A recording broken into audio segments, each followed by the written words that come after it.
Okay Ustaz, saya pula tanya question Ya, Ejen Malik, silakan. So apa amalan yang couples or families can do before diorang move into their new home? Okay, before move into the new home, of course kena tahu tujuan rumah tu. Rumah ada untuk apa? Untuk safe space, untuk privacy, untuk build your family. And of course kita bukan hanya nak duniawi, kita nak ukhrawi juga, kejagaan akhirat. Kita nak rumah tu rumah yang diberkati. So doa dia, Rabbi adkhilni mudkhalan mubarakah wa anta khairul munzilin. Tuhanku, masukkanlah aku dalam rumah ataupun tempat dan kaulah sebaik-baik yang menempatkan aku.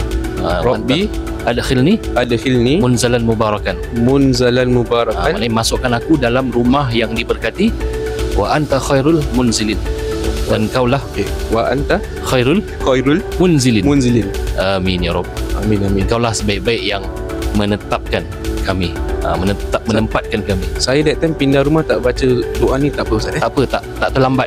At least bila kita balik rumah, kalau dah pindah, so tak terlambat untuk baca Rabbil Akhilni Berkhalam Mubarakah. Okay, insyaAllah. Assalamualaikum, kembali bersama saya Ustaz Mak Salim di The Kahwin Podcast bersama tetamu undangan Ustaz Tamliha. Kita dah bahagian ketiga Ustaz jadi bahagian pertama boleh tengoklah introduction, latar belakang Ustaz Tamliha. Kemudian bahagian kedua tentang sihir pemisah, pengasih dan macam mana nak membentengi daripada terkena sihir-sihir sedemikian. Dan ni bahagian terakhir Ustaz. Kita ada segmen Salam Ustaz. Kira ada pendengar, penonton yang hantarkan soalan-soalan kepada saya lah. Tapi dia macam dah backlog lah dalam beberapa bulan. Harap yang tanya ni dah masih sihat jangan buat apa-apa.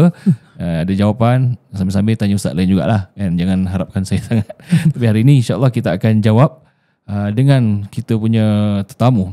So hari ni kita ada Ustaz Tamliha, boleh tolong sama-samalah bantu untuk kasih input insights terhadap soalan ni. InsyaAllah, saya cuba Saya baca dulu soalan ni agak panjang. Bismillah. Salam Ustaz. My husband and I are married for 4 years and have a 3-year-old son. And we are living in our own home. Alhamdulillah. However, my parents terlepas. However, my parents-in-law, biological father and stepmother, are currently in the midst of getting a divorce. We have not talked about what happens after the divorce is finalized, but I am really worried that my father-in-law might choose to stay with us, since that seems like an easy option or solution. I am unwilling to take him as we have never ever had any bond together, and I would be uncomfortable having him in the house. Furthermore, my husband and I got the house for our own privacy and not for it to be a rumah tumpangan. I don't think I can ever trust him too, as he is always dishonest and secretive towards everybody around him. Who knows what he could do if we let him stay in our house? I do not want him to see as his fallback for his failed marriage that stem from his own behaviors. He had done several things which caused me to lose self-respect towards him too. Are we being anak derhaka for feeling this way? Not wanting him to have him living with us. I have talked to husband and both of us are on the same page about this. Thank you Ustaz for reading this.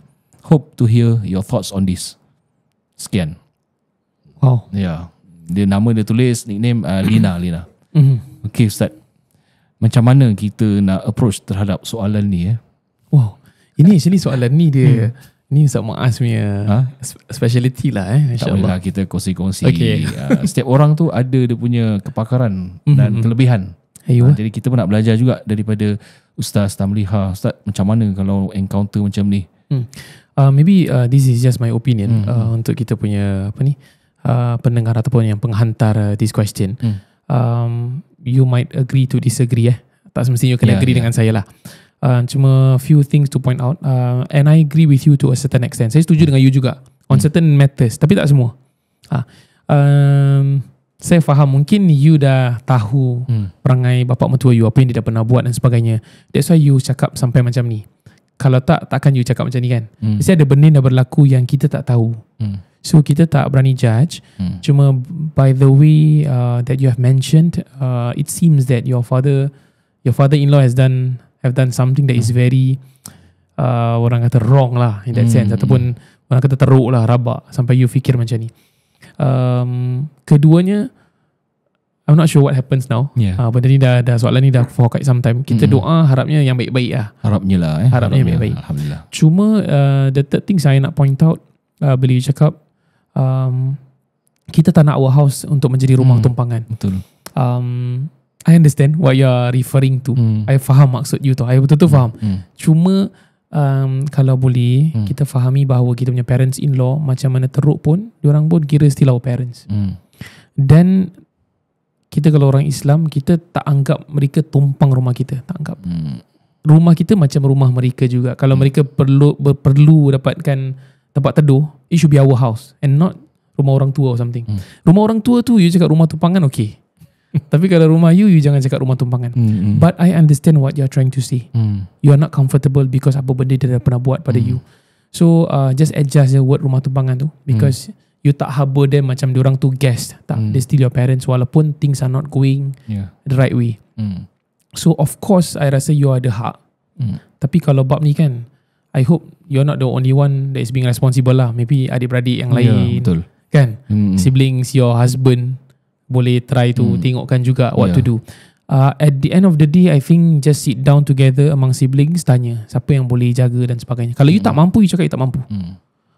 Kerana you takut, kalau you jaga, you tak berlaku adil, takut termarah, takut termaki ke apa kan, takut tergaduh besar, dah kita pula buat dosa.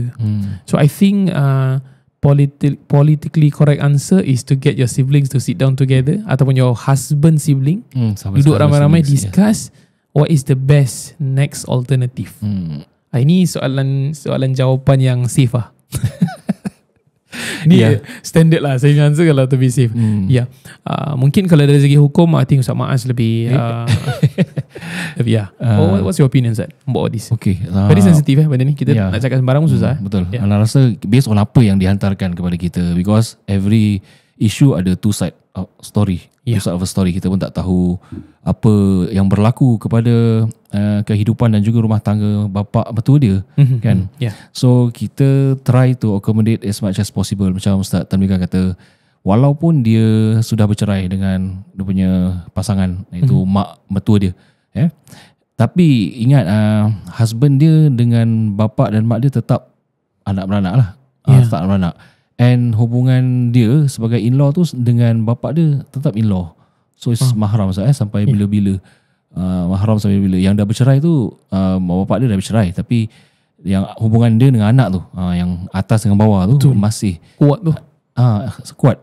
Even kalau suami isteri bercerai, tu bekas isteri, bekas suami, tapi bekas mak bapak dia tu masih lagi. Dia tak ada cakap bekas mertua. Okay, ada bekas mertua, tapi dia mertua tu sampai bila-bila. Sampai bila-bila. So okay, itu from that aspect lah, from my opinion.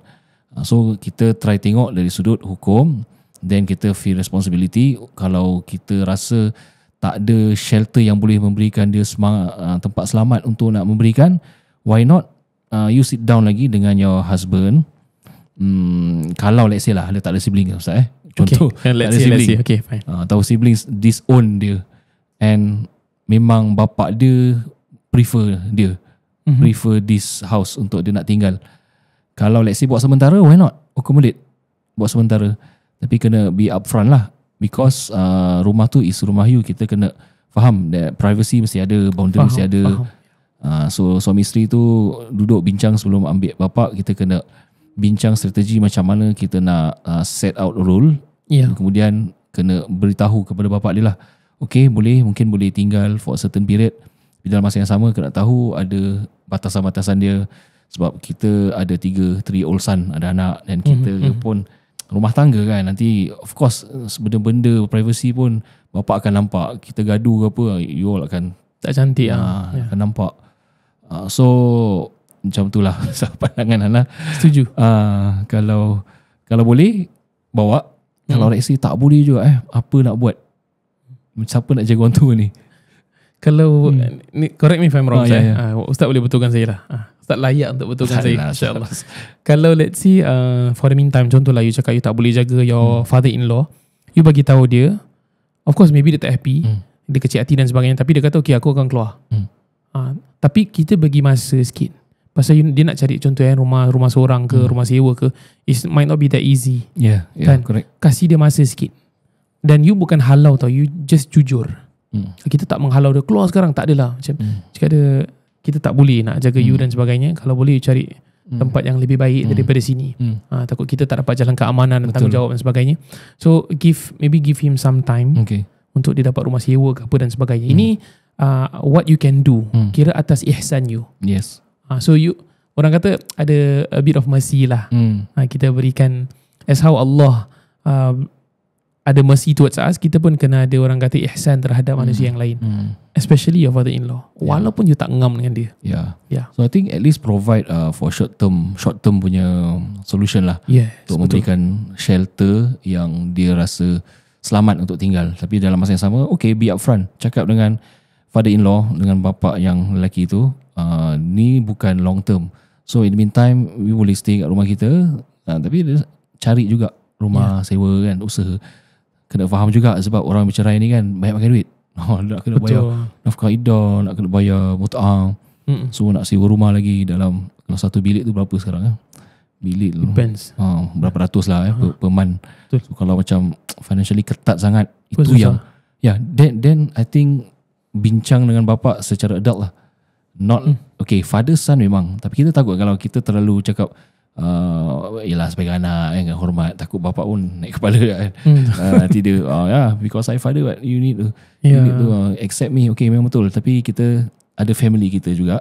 So this way kita boleh lagi berbincang. Tak salah lah untuk berbincang dengan bapa sendiri, give and take, nego. Okay bapa, kita kasih tinggal, tapi these are certain boundaries yang bapa kena ikut lah. To me lah, because dia jangan cakap my wife tak selesa, jangan, itu politically incorrect. Incorrect. Kalau kita tak boleh cakap yang sebenarnya isteri saya tak selesa. Cakap je saya sendiri tak selesa. You carry that. Betul. Cakap kita tak selesa lah. Kita dah besar kan. Kita ada family sendiri. So kita tak selesa, tapi kita kasih tinggal sementara. Faham. Sementara tinggal tu kena buat lah apa yang kita nak. Kena ikut rule. Betul. Dan juga kalau dapat kalau perlu solat istikharah, solat hajat ke apa, ini minta bantuan Allah juga. Betul. Kerana benda-benda ni kita punya akal pun macam a bit limited tau. So kalau you tanya anak derhaka ke tidak, saya dengan Ustaz Maaz tak layak nak cakap apa-apa. As long as you as long as you jujur, you cakap baik-baik, you ikut ajaran Islam, apa yang disarankan oleh Nabi SAW, you buat benda yang proper, I think ada jalan keluar. InsyaAllah. As much as possible, jangan menggelabar, jangan mencacah. You jangan macam sikit-sikit terus nak melata cepat sangat. Relax, observe, fikir, strategize apa yang nak buat yang terbaik. Tapi kan angle yang saya tak nampak ialah, instead of you cakap you tak selesa dengan your father-in-law, your husband can take the bullet. Maksudnya cakap dengan bapa dia sendiri yang, minta maaf ya, kita dah keluarga ni kita tak berapa selesa lah dengan benda yang berlaku gini. Mungkin memang tak akan, maybe kecil hati dan sebagainya, tapi cakap baik-baik, InsyaAllah ada jalan keluar lah.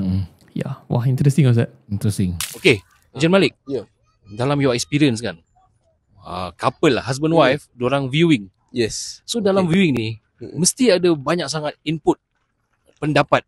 So usually siapa yang dominant, ataupun what do you do kalau salah satu dia dominate dalam perbincangan? Okay. So to avoid this kind of situation, usually kita ada 3 phases lah. The pre-viewing, during viewing dengan post-viewing. Very important. So pre-viewing ni bila kita first come for consultation, kita dah kira-kira semua okay kan, diorang nak proceed, okay. Then kita will have a discussion, okay, what are the criteria you nak dalam your next home ni. Then baru kita list down. Then bila kita nak cari rumah tu kan kat online tu, baru kita tengok lah apa yang fit their criteria. That is very important. Tapi most of the time husbands will kasih isteri choose lah apa diorang nak. Wah, Masya Allah. Husband kasih can untuk isteri. Husband apa tu Ustaz panggil? Husband mithali. Masya Allah. Suami mithali. Betul. So tapi ada jugalah isteri yang cakap apa-apa serahkan pada husband saya lah. Itu isteri yang Misalia. Misalnya juga tak ada nama lain Ustaz. Tak ada. Okay, so yeah. So that is pre-viewing. So Okay. during viewing, kita usually will just take a look at the house. Kita list down what are the pros and cons. And post-viewing, kita will discuss again. Okay, which is your first priority, second priority, third priority. So usually kita go for viewing, kita arrange maybe 5 rumah. And then from there kita decide lah. Kalau tak boleh decide, kita tengok lagi rumah. Itu dia. Tak semua ejen yang nak layan lepas post viewing. Lepas post viewing, apa-apa you all discuss, contact saya. Macam tu. Tapi ejen Malik sanggup tunggu after viewing, tunggu, duduk dan bincang. Betul. Masya-Allah. Sometimes even to the extent of we recalculate balik, tengok boleh tak harga rumah ni macam tinggi sikit. Boleh tak kita boleh achieve tak? So this kind of things very important lah. Condition of the house is very important. But the surrounding of the house pun very important juga. Yang dalam tu kita boleh tukar, yang kat luar kita tak boleh tukar. Yang dalam boleh tukar, luar tak dalam boleh kita tukar. boleh renovate. Okay. Luar macam gini, let's say diorang nak top floor, viewing Betul, baik, betul. kan Betul, itu semua kita tak boleh tukar. Ada point. So depends lah. Kalau let's say rumah tu harga berpatutan, Okay. then you can always renovate the house. Dia ada banyak angle. Kita kasih options sebab kita tak tahu the reality. Kalau ada adik-beradik, Alhamdulillah. Betul. Discuss dengan adik-beradik. Yeah. Kalau adik-beradik semua tak setuju untuk nak accommodate, okay, kita boleh nego lagi. It's a temporary. Kemudian boleh tinggal macam sekejap-sekejap. Kalau ada 5 adik, okay, bagi-bagi lah. 3 hari macam tu. Yeah. Tapi kita kena be upfront dengan bapak ni. Kita tak boleh nak forever accommodate bapak. Because dia kena ada space jugalah. Tapi kalau saya pernah terfikir tak, kalau macam let's say, na'udzubillah, I hope not, we hope not, what if this thing were to happen to us? Kita yang dalam keadaan sister yang tanya ni, rabak. Betul. Means kita memang cakap, tapi bila kita kena Zat, so kita cakap ni just to give a glimpse of light, yang kita kalau dalam keadaan you pun it will be very hard to make a decision. It's not easy lah. Ni bukan answer textbook. Ni kira kita bagi all the possibilities lah, sama semua angle lah, masya-Allah. Kita doakan sister ni dapat jalan keluar yang baik lah, insya-Allah. I hope if you listen to this The Kahwin Podcast, kita doakan you sihat dan selamat lah, dan ada jalan keluar. Cuma kalau boleh saya tambah Ustaz? Boleh, silakan. Saya just harap lah satu hari kalau saya dah tua, of course saya tak mengharapkan anak-anak saya jaga saya, tapi at the same time I'm very hopeful. I hope that diorang tengok-tengokkan saya. Saya sampai terfikir kalau I need my own place, diorang datang seminggu sekali pun jadilah. Sampai one fine day kita akan reach that stage, you know. Yeah, correct. Kan satu hari dia akan tinggalkan kita juga, dia dengan kawan-kawan dia satu hari berumah tangga. So satu benda yang kita minta dengan Allah, I hope the vicious cycle never repeat. Never Even repeats to commit once a week pun susah juga Ustaz. Untuk sekarang Staff. Jumpa ayah kita, mak ayah kita. Macam kalau saya personally I will make time lah. Antara sebab saya buat self-employed juga Ustaz. Jadi buat kerja sendiri ni, I manage my own time. So dulu saya seminggu sekali. So saya cakap sekarang ni kalau business dah better, 2-3 kali lah. Tak semestinya stick to one weekend. Betul. Dia boleh weekdays, any weekdays you boleh keluar kan. Macam kita nampak video recently lah, you keluar dengan bapak ajak makan. Ajak makan. Sekejap pun jadi weekdays itu pun make them happy. Betul. InsyaAllah. Diorang bukan nak duit kita sangat, diorang nak masa. Because bagi mereka masa dah tak lama. That's how they count. Manusia kira waktu lah. So dia cakap, ayah kadang jumpa, saya jumpa dia, saya minta doa dia, terberkat dia, minta nasihat dia, saya nak spend time nak makan je. So mainly like that lah, insyaAllah. Saya doakan. Not easy. What you're going through is not easy. Yeah, not easy. Sebab kita faham, sebab sister ni cakap dia tak uncomfortable lah dengan bapak dia. Even yang kadang-kadang case anak encounter juga, even own father and own son pun tak comfortable. Tak ngam masa. Bukan tak ngam, because dia dah lama tak tinggal sama. Okay. Especially kalau parents dah separated. So parents separated, kalau anaknya tu dibesarkan oleh ibu contohnya. Okay. Yeah. So you bayangkan dah belasan tahun tak jumpa. Kemudian bila dia nak jumpa tu, nak get back balik bila dia nak kahwin. So it's very awkward to, contohlah dalam kerja saya, nak panggil balik wali jumpa anak perempuan. So anak perempuan will say that even though dia darah daging saya, ayah saya, tapi dia tak tinggal dengan saya, dia tak besar dengan saya, and even dia neglect saya pun kecil-kecil. So I lebih anggap my stepfather tu is my own father. So it's very painful lah, kita kadi dengar pun painful.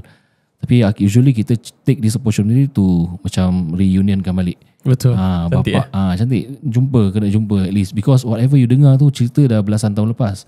Your father may dah berubah dah, mungkin dah berubah jadi orang yang lebih baik, you tak tahu. So you based on whatever your mother cerita, kan? Faham. So it's very dynamic family. Betul. So, dia punya answer dia macam-macam, Ustaz. Macam-macam. Depends on situation. Takkan sama. Kita takkan boleh conclude yang semua jawapan kena macam ni, macam tu. Tapi untuk anak-anak, let's say you're a victim of your parents separation, kemudian you tak dapat dengar two sides of a story, I would recommend tabayun lah. You just check sedikit. Kadang-kadang you dengar from one side is not fair at all. Especially when you are grown up lah, anda dah besar. So you make your own information lah, make your own judgement, because whatever diceritakan tu oleh satu pihak je. Let's say kalau dia memang dijaga oleh ibu dia je cerita keburukan ex-husband dia kan. So bila you dah besar, why not you rekaji balik apa yang you dengar, then you tanya balik makcik ke kan. Betul kalau there is no info, then paling-paling pun baik sangka. Baik setuju. sangka. Kita doakan yang terbaik lah. InsyaAllah, amin. Yang paling susah brother ni lah. Suami dia paling kena tight spot lah. Dia kena sandwich lah. Dia nak pilih wife ke bapak sendiri pun perlukan juga tu tempat tinggal. Setuju. Saya harap ini sedikit sebanyak dapat membantu. Tapi minta Allah tu penting. Saya suka Ustaz Tamliha kata sembahyang istikharah. Jadi dalam istikharah tu nak doa apa, Ustaz? Kalau saya doa Allah berikan yang terbaik. Sebab Allah perancang yang paling kira paling ultimate lah. Dah tak ada yang lebih tinggi daripada Allah. Allah yang tertinggi, dan Allah lebih tahu decision Allah paling tepat. So tapi benda ni seram lah. Seram. Bila kita minta Allah kasih jalan keluar, sekali jalan keluar dia tak macam apa yang kita nak, tapi jalan keluar juga mungkin itu yang terbaik. So kalau you dah buntu kan, manusia punya akal ni dia ada capacity yang dia akan stuck tau. Kita kan ada plateau at one time, kita dah tak boleh lagi. Kita dah tak tahu apa lagi nak buat. Maka Allah akan bukakan jalan. Tapi you kena trust Allah punya gerakan lah. You jangan kelang kabut pula. Allah kalau dia kasih jalan keluar ni pada kadang-kadang di saat-saat akhir hujung-hujung tu kan Allah bagi jalan keluar. Dan kita kena berpegang pada tali-tali Allah. Kita kena stay true. Pasal kita tak tahu. Dan saya just at this point bila kita dah half age ni, kita rasa macam banyak benda kita tak tahu dan banyak benda Allah gerakkan lah. Kalau kita choose a certain thing, mungkin kita tak dapat apa yang kita dapat sekarang. Wallahualam. So just trust him. Trust. Apa sahaja jawapan dia, sama ada dalam mimpi ke, kan, betul, hati ke kan. That is jawapan daripada Tuhan. That is jawapan istikharah. Bila dah dapat jawapan, let's say lah for this case, you know that whether ambil ke tak ambil ke, bincang ke. Setuju. So proceed with that jawapan dan atur strategi. Dia bukan bangun tidur aku dapat jawapan terus telefon bapak, sorry lah saya dah istikharah pak. Terus. Sorry pak, you are not in our house lah. Saya istikharah awak, jawapan kat mana? Dekat rumah. Waktu bangan. Terkejut. Boleh heart attack tau. Betul lah. So, tiba bapak cakap aku istikharah juga. Kena ada cara lah. You buat benda tu kena pandai lah. Kena siasahnya kena kuat lah. Ya, insyaAllah. Alright, Alhamdulillah, itu satu sajalah soalan kita kasi Ustaz Tamliha untuk ambil berkat lah jawapan-jawapan daripada beliau. Ustaz, syukran jazilan, terima kasih banyak-banyak kerana bersama kita pada hari ini. Terus tutup laptop. tiga bahagian sudah habis saya bersama beliau. Thank you very much Ustaz, all the best. Thank you so much. Salam penuh ke salam sikit? Sikit. Penuh. Dah kena dah. Okay. InsyaAllah tak ada apa-apa. Apa sih? Ya, terima Ya, InsyaAllah. Harapnya kita binalah kasih sayang secara natural, bukan melalui minyak. Itu dia kasih sayang datang daripada Allah. Mawa sakinah, mawaddah rahmah. Terima kasih Ustaz Tamliha sekali lagi bersama saya. Sama-sama Ustaz. Saya rasa kalau kita ada jodoh lagi, boleh invite lagi Ustaz. InsyaAllah boleh. Kalau ada rezeki bersama. Kalau ada time insyaAllah Ustaz. InsyaAllah. Alhamdulillah. Okay, take care Ustaz. InsyaAllah. Terima kasih penonton semua. Jangan lupa kongsikan kepada semua kenalan anda The Kahwin Podcast. Sekian daripada saya. Wassalamualaikum warahmatullahi wabarakatuh. Waalaikumsalam.